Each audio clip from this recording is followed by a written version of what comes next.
Selamat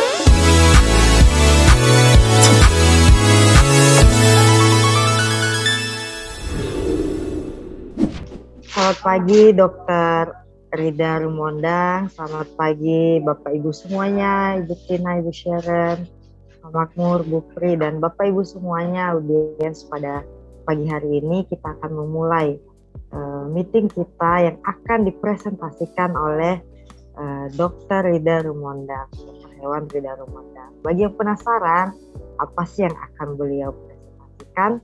Langsung saja kepada Dokter Rida untuk mengambil alih presentasi.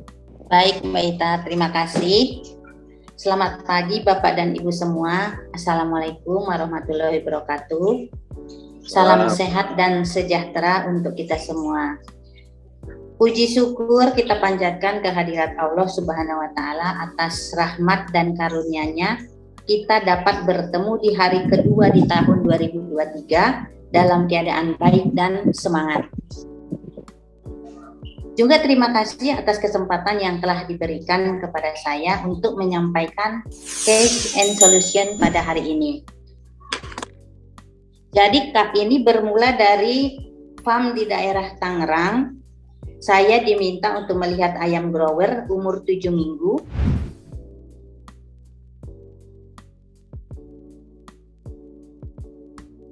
Jadi kasusnya bermula dari sebuah farm di daerah Tangerang. Saya diminta untuk melihat ayam grower umur 7 minggu, bangsa Isa, kelamin betina warna coklat. Dengan anamnesa, ayam mengalami tortikolis yang dimulai dengan gejala ngorok, lesu, dan mengantuk.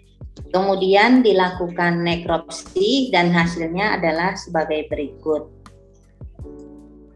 Untuk Tractus respiratorius terdapat sinusitis dari 6 ekor ayam yang dibuka, itu terdapat 2 ekor yang sinusitis, kemudian yang laringitis 2 ekor juga, tracheitis ada 2 ekor juga. Kemudian untuk traktus sirkulasi ada limpanya yang atrofi 2 ekor, kemudian limpa membesarnya 2 ekor. Untuk traktus digestinya hati pucat disertai peteci itu ada hanya 1 ekor.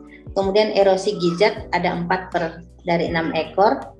Nekrosis pada proventriculus 2 ekor dari 6 ekor. Enteritis cataralis 4 ekor dari 6 ekor.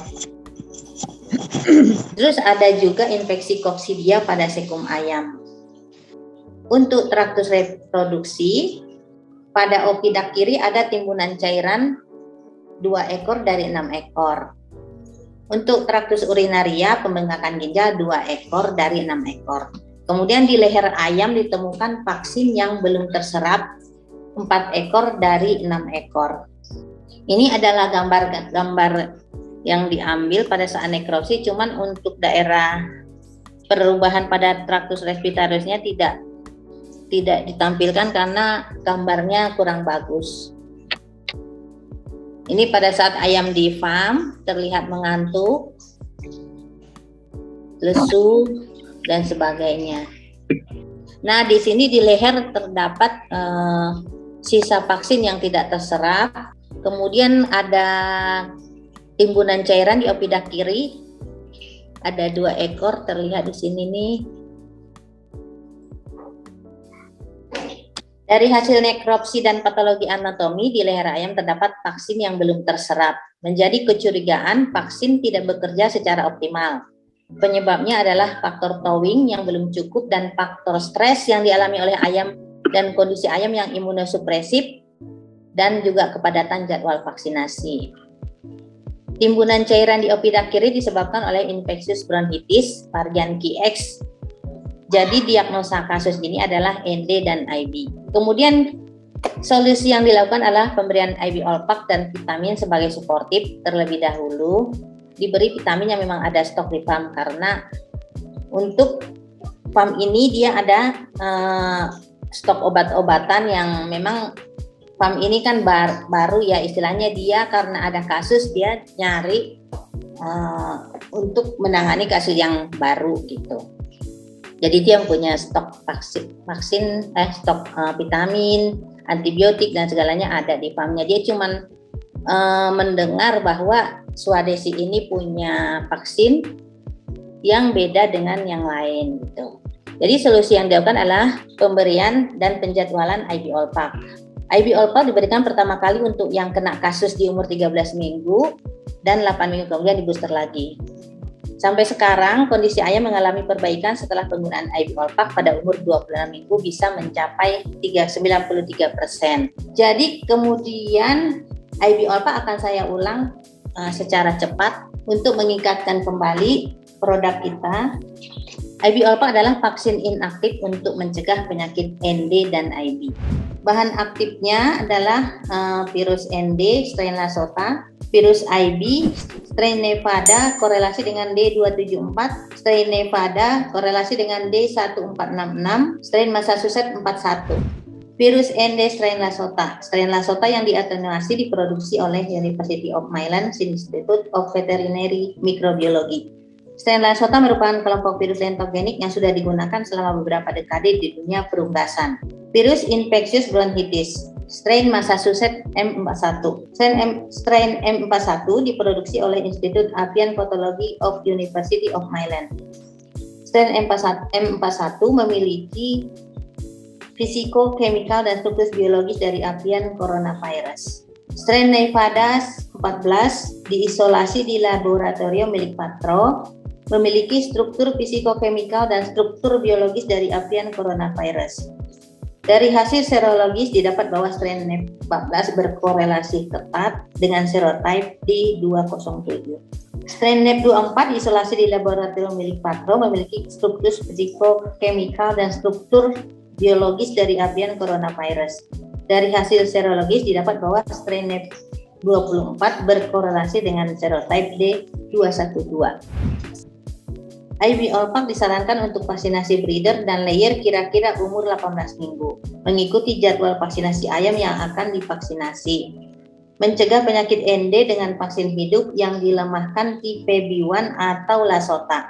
Ini menyebabkan peningkatan imunitas yang bagus pada mukosa saluran pernapasan. Mencegah virus IB dengan vaksin hidup yang dilemahkan. Ini menyebabkan peningkatan aktivitas pada waktu vaksinasi dengan vaksin inaktif. Vaksin harus diinokulasi dengan injeksi subkutan pada belakang leher atau intramuskular pada dada dengan dosis 0,5 mili. Catatan, vaksin dibiarkan pada temperatur ruang sebelum digunakan. Kocok pial dengan baik sebelum dan selama penggunaan. Penyimpanan disimpan pada suhu 2-8 derajat Celcius, jangan di freezer. Lama penyimpanan 24 bulan, kemasan yang kita sediakan 500 ml 1000 dosis. Jadi untuk kasus saya ada dua kasus yang modelnya seperti ini. Jadi dia mendengar bahwa kita itu punya vaksin yang berbeda dan saya disuruh ke farm. Ada lagi satu farm lagi di Sukabumi. Jadi dia sudah beli pulet, umur ayam waktu itu 42 minggu. Dia dengar kita ada punya vaksin, dia suruh lihat ke kandang, kemudian minta dicoba IB All-Pak, dicoba, dan hasilnya dia baru cerita kemarin bahwa berbeda dengan vaksin yang dia pakai sebelumnya. Jadi dia sangat puas dengan IB All-Pak kita. Untuk ayam selanjutnya dia ada beli pulet. Waktu itu saya dikasih untuk vaksin Korisa, HG All-Pak sama IB All-Pak. Jadi sekarang umur ayam di 26 minggu dan bisa mencapai puncak 94%. Waktu saya ke sana kemarin katanya sih sudah 2 bulan ya dalam posisi puncak. Terus dia ceritakan bahwa pada ayam yang sebelumnya terdapat beberapa ekor dalam 1 bulan itu dia bisa 50-60 ekor yang modelnya seperti pinguin. Jadi ayam itu tidak bertelur, modelnya seperti pinguin. Dan ayam yang sekarang yang umur 26 minggu ternyata dia tidak temukan. Ada waktu saya ke sana ada sih satu, tapi bukan KX ya, dia itu hidropasi tes, bukan IBKX gitu. Jadi itu yang dapat saya ceritakan case and solution hari ini. Terima kasih, saya kembalikan ke moderator. Terima kasih Dr. Hewan Rida Rumondang yang telah mempresentasikan tentang case and solution pada pagi hari ini. Ternyata kasus yang ditemukan itu tadi ND dan IB seperti yang kita dengarkan. Mungkin di antara Bapak Ibu audiens pada pagi hari penjelasan Dr. Rida tadi di lapangan, saya beri kesempatan bagi Bapak Ibu yang mau bertanya. Ya, silahkan Pak Makmur. Nanti boleh langsung dijawab oleh Dr. Rida. Selamat pagi Bu Rida. Saya sih hanya satu aja nanya sedikit untuk meyakinkan aja. Ini kan kita kadang-kala ayam tuh suka ada kasus pada saat produksi atau kita lihat nih ada indikasi ke arah ND.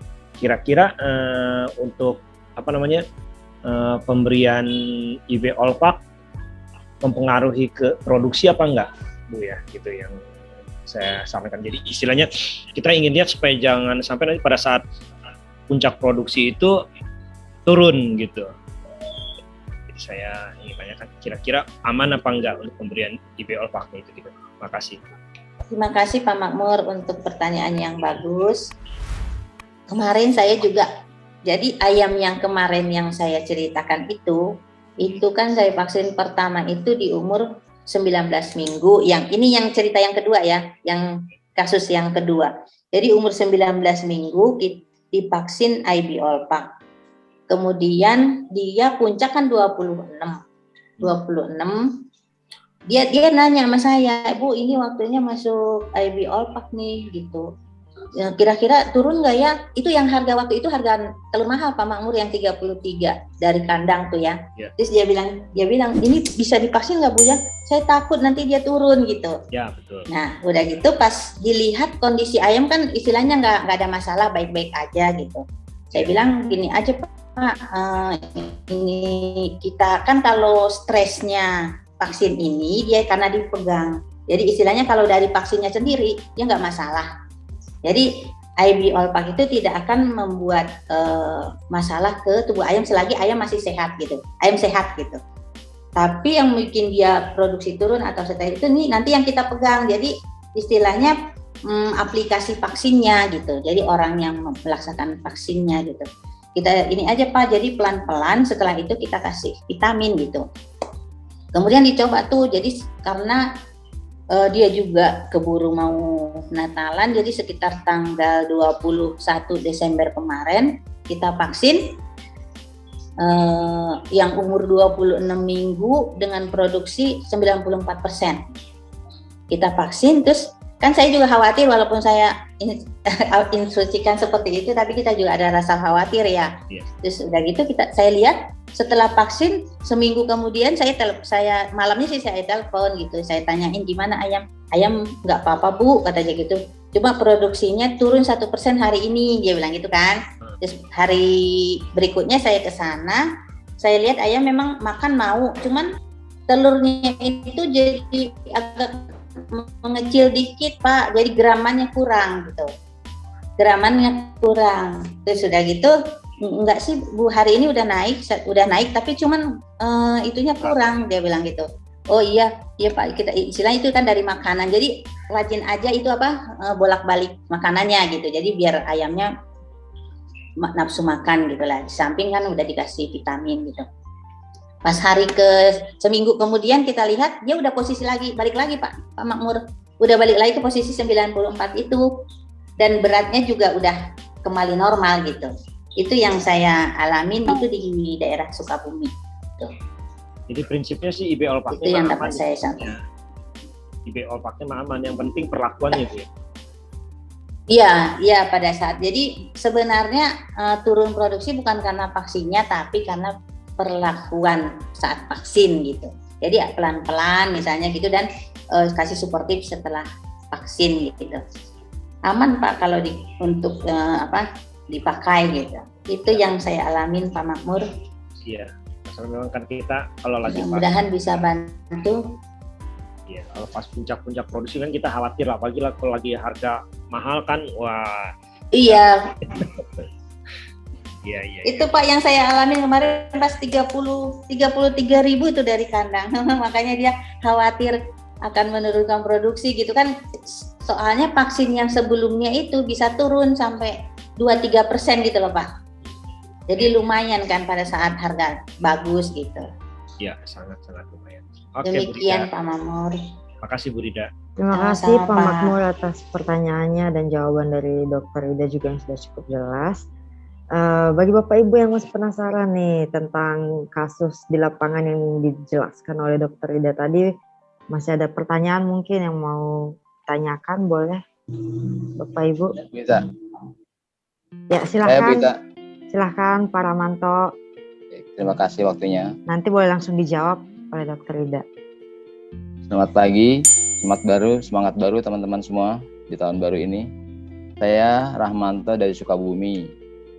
Yang ingin saya tanyakan ke Ibu Rida, masalah dosis dan saran pemakaiannya itu di umur 18 minggu.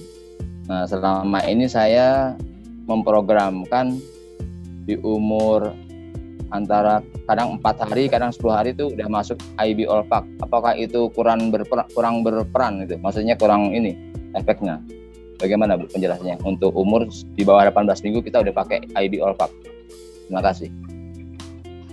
Terima kasih Pak Ramanto atas pertanyaannya. Kemarin waktu penjelasan IB Olvac sudah disebutkan sebenarnya boleh pemberian di umur kecil dengan dosis setengah dosis pemberiannya. Jadi dikasih 0,25 ya Pak. Untuk ayam yang umur di bawah 18 minggu. Kalau untuk 18 minggu ke atas dia diberikan dosis normal. Jadi sebenarnya di atas 5 minggu ya sudah boleh dikasih dosis normal. Kalau untuk 4 hari ya Pak, NDIB kill diberikan nggak masalah Pak, aman. Saya juga sering melaksanakan hal seperti itu. Malah dengan NDIB Gumboro gitu. Jadi sejauh ayamnya baik, ayamnya sehat, nggak masalah Pak. Nah kalau yang kasus tadi itu kan dikasih di umur 4 hari ND sama Gumboro. Tapi kan vaksinnya itu masih terdepo di lehernya. Berarti kan penyerapan vaksinnya tidak optimal ya. Yeah. Nah itu yang menjadi masalah. Kalau misalnya ayamnya sehat, baik, mungkin tidak masalah dengan dosis setengah. Demikian Pak Rahmanto. Iya, baik dah. Saya yang juga dapat ya. Terima kasih Bu atas penjelasannya. Karena di situ hanya disarankan. Sama-sama Pak. Jadi kita agak kaget juga kalau di umur di bawah. Iya, 18 minggu ke atas gitu. Tapi saya juga melaksanakan di umur 4 hari Pak, tapi nggak ada masalah gitu dengan ada dosis masalah setengah. kan? Iya. Sama-sama. Iya. Terima kasih. Saya kembalikan ke Ibu Ita. Terima kasih Pak Ramanto atas pertanyaannya dan juga jawaban dari Dokter Ida. Saya buka satu ruang pertanyaan lagi bagi Bapak Ibu yang masih penasaran, yang mau bertanya-tanya. Adakah yang mau bertanya? Ya, Ibu Endang, silahkan Bu Endang pertanyaannya. Ya, terima kasih. Saya Endang dari Bogor. Mau bertanya kepada Dokter Rida. Masalah pemakaian IB Olvac. Beberapa saya mendengar dari teman-teman, terutama Bu Rida, masalah pemakaian ini. Akhirnya saya mulai menganjurkan kepada ternak-peternak itu untuk memakai IB Olvac sebagai vaksin ulang pada masa produksi. Tapi dari awal memang kita juga sudah pakai pada ulangan pertama pada umur produksi sekitar 15% ya, 15%. Sekitar umur 20-an ya, 22. Umur berapa Bu Endang? Sekitar 22 umur minggu. 22 minggu ya.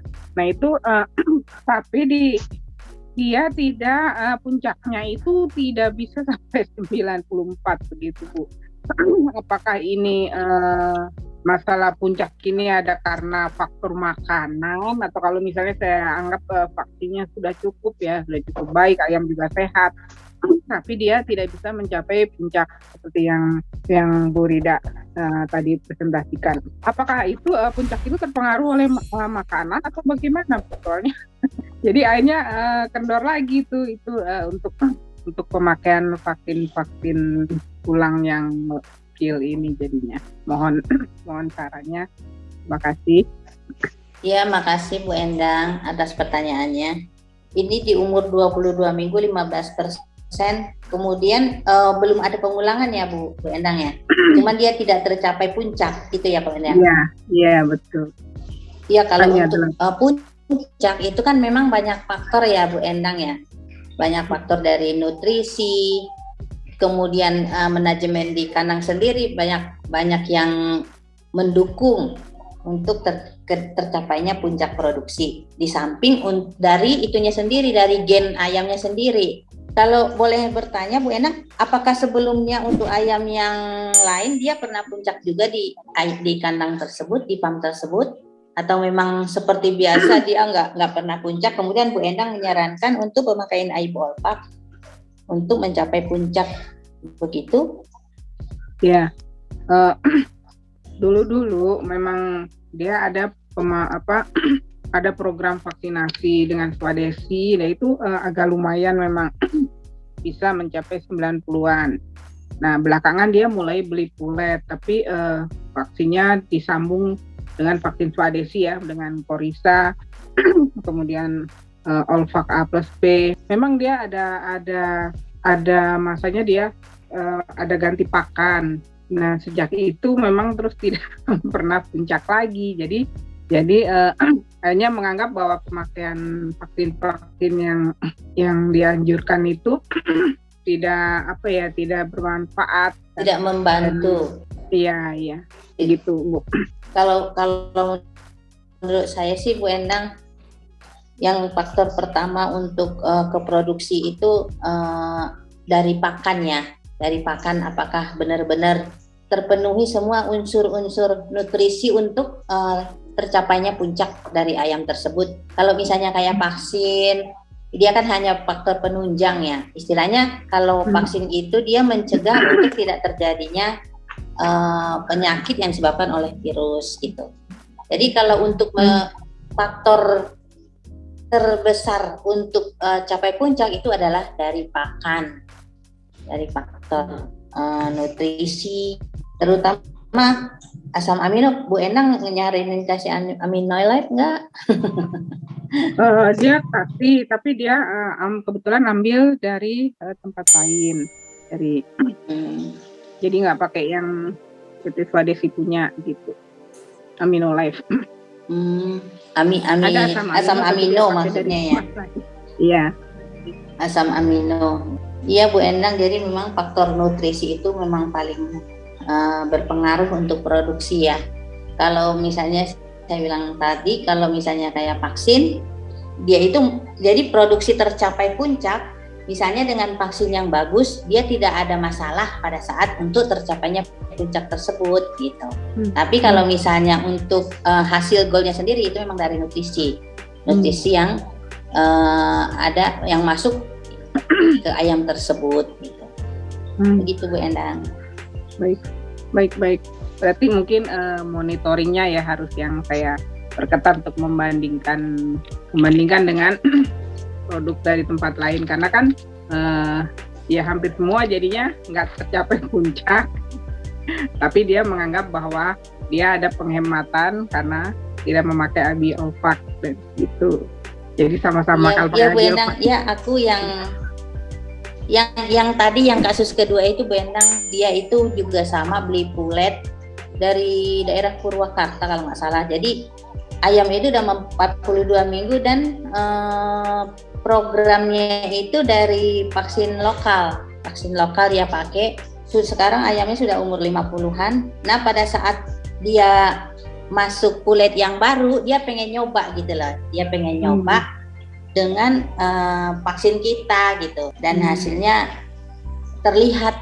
Makanya dia bilang, kemarin itu saya yang ayam pulet ini itu bisa 50-60 itu ayam tuh nggak berproduksi gitu. Emang kenapa nggak berproduksi? Ya ayamnya itu kena kayak penguin gitu Bu, katanya gitu. Saya baru tahu ceritanya setelah dia lihat hasil ayam yang kulit yang baru ini, Bu Endang. Jadi di situ ada ayamnya masih sedikit, baru tiga ini ya, 3 umur gitu. Dan yang paling terbaru yang bisa puncak dengan vaksin kita ini gitu. Jadi dia cukup senang gitu. Baik Bu, terima kasih. Tapi kemungkinan juga karena mungkin kuletnya juga bagus ya Bu Endang ya, beda sama kulit yang nomor yang kedua tadi, yang 2 kandang sebelumnya ya, perlakuan ataupun apanya bisa jadi lebih bagus yang terakhir ini. Di samping memang dia sudah lebih pintar mungkin ya, lebih banyak mencari info gitu. Gitu Bu Endang. Ya, baik, terima kasih Bu Rida sarannya. Saya kembalikan ke moderator. Sama-sama Bu. Ya, terima kasih pertanyaannya Ibu Endang dan juga jawaban yang cukup jelas dari Bu Rida. Karena mengingat waktu, kita tutup ruang bertanya sampai di sini dan saya persilahkan kepada Dr. Rida Rumondang untuk menyampaikan kesimpulan dari presentasinya. Silakan Bu. Baik, makasih Mbak Ita. Jadi kesimpulan yang dapat kita ambil bahwa infeksi virus tidak dapat diobati, pemberian antibiotik hanya untuk mengobati penyakit sekunder, perbaikan manajemen dan pengaturan program vaksinasi dapat dilakukan untuk mengurangi kejadian penyakit. Untuk meningkatkan keberhasilan penanganan kasus penyakit ND dan IB juga akan menghemat biaya yang dikeluarkan untuk penanganan kasus tersebut. Sebaiknya diprogramkan vaksin untuk ND dan IB. Demikian yang dapat disampaikan, semoga bermanfaat. Waktu saya kembalikan ke Mbak Ita. Terima kasih. Ya, terima kasih sebelumnya kepada Dr. Hewan Rida Rumondang yang sudah berbagi ilmu pada pagi hari ini tentang case and solution, penanganan penyakit ND dan IB.